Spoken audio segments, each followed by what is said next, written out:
Like every piece of equipment in farming operation, the MacDon FD1 FlexDraper benefits from quick daily maintenance and inspections. The following video details daily maintenance and header walk-around inspections. Before working on the header, turn off the combine. Make sure the combine lift cylinder lock is engaged if you are working under the header. As well, ensure the reel safety props are engaged if you are working under the reel. Check hydraulic lines and connections for any signs of leakage.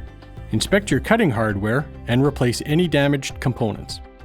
Inspect knife hold-down clearance and adjust the hold-downs as necessary. The technical specification is 0.1 to 0.6 millimeters. If a feeler gauge is not available, you can use a business card as a substitute. If you have gauge wheels or a slow-speed transport kit installed, check the tire pressure. Quickly check your side draper tension by observing the white indicators on each side of the header. Adjust the tension using the tensioning bolt as necessary. Check your drapers for any sign of wear or damage to the draper slats. This could be a sign of debris building up under the draper along the tracking. Tighten your end divider rods if they are loose. Loose rods could potentially contact the reel. For safety purposes, clean off any dirt or debris from reflective surfaces and lights.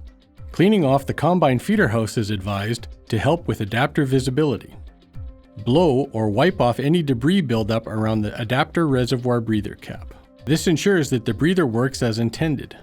Drop the center polypan to clean out any debris buildup.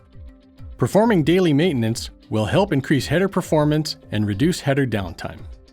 Thank you for watching this video and for your purchase of a MacDon FlexDraper. If you require further assistance, consult your operator's manual, contact your local MacDon dealer, or contact MacDon directly.